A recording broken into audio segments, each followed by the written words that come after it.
Vitamin D ili hormon, kako se sve češće naziva u stručnoj savremenoj javnosti, je supstanca koja se može u određenoj meri stvoriti i u ljudskom organizmu, odnosno telu. Stvaranje vitamina D je najizraženije kada je generalno naša koža izložena sunčevom zračenju. Neka istraživanja su ukazala da samo, 15 minuta dnevne izloženosti suncu, kada je ono u, zenitu, rezultuje ogromnim skokom produkcije vitamina D. Međutim, usled oštećenja ozonskog omotača, izlaganje sunčevom zračenju je postalo faktor rizika za nastanak oboljenja kože, ubrzanog starenja kože i malignih tumora kože, uključujući i melanome. Usled toga, generalno sve manje se izlažemo sunčevom zračenju i sve više pravimo deficit vitamina D u našem organizmu.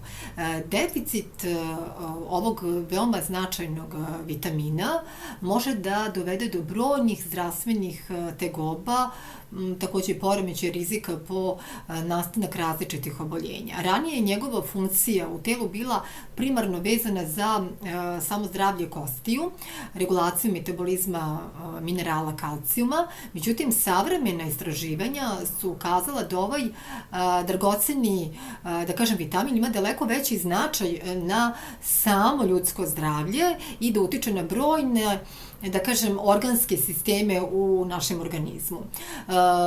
Tako deficit vitamina D povećava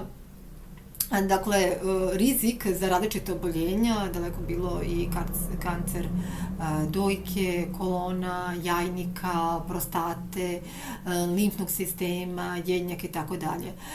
Takođe može doći usled dugotrajnog deficita vitamina D do srčanih udara i srčanih oboljenja, dijabetesa tipa 1, autoimunih oboljenja, na primjer reumatoidni artritis, multiple skleroze, depresije, Alzheimerove bolesti, bolovi u mišićima, bolovi u kostima i tako dalje.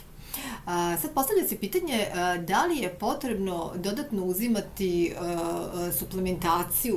suplementaciju, odnosno suplemente vitamina D, da bismo znali kakva je vrednost, generalno vitamina D u našem organizmu. Neophodno je prvo raditi laboratorijske analize na osnovu rezultata laboratorijskog testiranja, ukupnog stanja našeg organizma, godine života, nutricionista ili lekar određuje da li je osobi potrebna suplementacija vitamina D i ukoliko jeste, koja bi bila individualna optimalna doza ovog vitamina na osnovu svih tih, parametara i rezultata. Znači, nikako se ne preporučuje da osoba sebi, propisuje sama, određuje vitamin D u kojoj dozi da uzima, znači da li u vidu tableta, da li u vidu kapi, znači ne nikako, nego to radi stručno lice.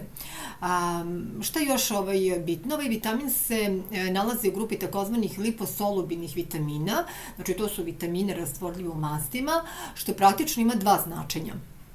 Prvo značenje, obzirom da je rastvorljiv u mastima, savjetuje se da se uzima posle obroka u kome se nalazi mast.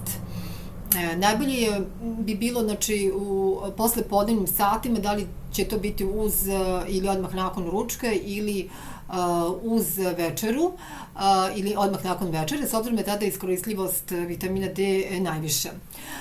I pod brojem 2, rastvorljivost vitamina u masnoćama, odnosno u mastima, omogućava telu da napravi i zalihe, odnosno kapacitet ovog dragocenog vitamina u masnom tkivu. Koliko se neko vreme ne izlažemo sunčevom zračenju, uzimamo suplemente, nećemo ostati bez ovog značajnog vitamina i njegovih bitnih, bioloških efekata. Sada, postavlja se pitanje, koji su to biološki efekti samog vitamina D?